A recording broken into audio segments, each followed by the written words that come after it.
મારું નામ આદિત્યરાજ રાઠોડ છે અને હું સૌરાષ્ટ્ર યુનિવર્સિટીનો કેપ્ટન છું. આજે આજે ઓલ ઇન્ડિયા યુનિવર્સિટીનો અમારો થર્ડ પ્લેસનો મેચ અમે જીતીને ઓલ ઇન્ડિયામાં બ્રોન્ઝ મેડલ લીધો છે. જે અમે વેસ્ટ ઝોનમાં બ્રોન્ઝ મેડલ જીતા હતા.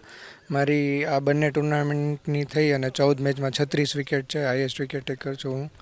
અને અમે સતત 20-25 દિવસથી પ્રેક્ટિસ કરતા હતા અને 14 દિવસથી સળંગ અમે મેચેસ રમીએ છીએ. આજે 14મા દિવસનો અમારો 14મો મેચ કન્ટિન્યુઅસલી હતો.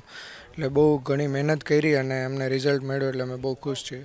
મારું નામ દિશિત વેકરિયા છે અને આજે જે આપણે થર્ડ પ્લેસ માટે એટલે કે બ્રોન્ઝ મેડલ માટે થઈને જે ઓલ ઇન્ડિયા ઇન્ટર યુનિવર્સિટીનો જે મેચ રમાણો, જે આપણે કોટા યુનિવર્સિટી અને સૌરાષ્ટ્ર યુનિવર્સિટીની વચ્ચે રમાણો હતો, એમાંથી હું સૌરાષ્ટ્ર યુનિવર્સિટીનો પ્લેયર છું અને આજના મેચનો મેન ઓફ ધ મેચ થયેલો છું. એ લોકોએ પહેલાં ટોસ જીતીને ફિલ્ડિંગ અમને આપી હતી, એટલે અમે 152 રન અમે ચેસ કરતા હતા. તો અમારે આખી સિચ્યુએશન એવી થઈ ગઈ હતી કે બધા બેટ્સમેન આઉટ થઈ ગયેલા હતા અને હું એકલો ત્યાં રમતો હતો.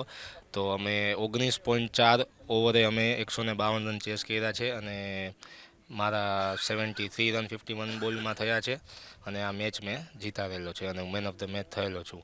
હવે સામેની ટીમ બહુ સારી ટીમ હતી. વેસ્ટ ઝોનની ચેમ્પિયન ટીમ હતી જેની સામે અમે રમેલા છીએ. કોટાની યુનિવર્સિટી રાજસ્થાનથી આવેલી હતી. અને સૌરાષ્ટ્ર યુનિવર્સિટી દ્વારા આજે એક મહત્ત્વનો મેચ હતો જે બ્રોન્ઝ મેડલ માટે હતો.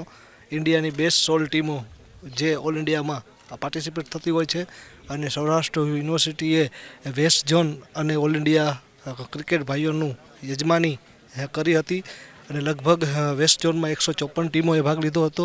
એમાં પણ સૌરાષ્ટ્ર યુનિવર્સિટીએ બ્રોન્ઝ મેડલ મેળવી અને ઓલ ઇન્ડિયા માટે ક્વોલિફાઈડ થયા હતા. ઓલ ઇન્ડિયામાં 4 ઝોનની બેસ્ટ 4 ટીમો જે ઓલ ઇન્ડિયા માટે ક્વોલિફાઈડ થતી હોય છે.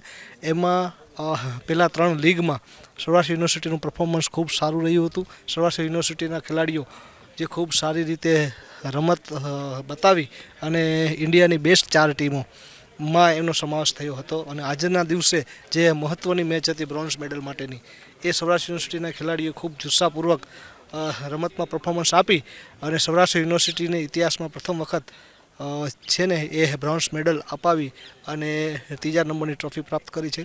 અહીંયાથી જ બીજી ટ્રોફીનું સિલેક્શન જે વેસ્ટ ઝોનની ટીમ બને છે એમાંથી સૌરાષ્ટ્ર યુનિવર્સિટીના 4થી વધારે ખેલાડીઓની પસંદગી થઈ છે, જેમાં આદિત્ય રાઠોડ, રામદેવ આચાર્ય, કેરવ રાવલ અને લકીરાજ વાઘેલા 4 ખેલાડીઓ છે એ વેસ્ટ ઝોનની ટીમમાં બીજી ટ્રોફી માટે પસંદગી થયા છે, જે આવતી 1 માર્ચથી ગોવામાં BCCI દ્વારા એ સ્પર્ધાનું આયોજન થતું હોય છે.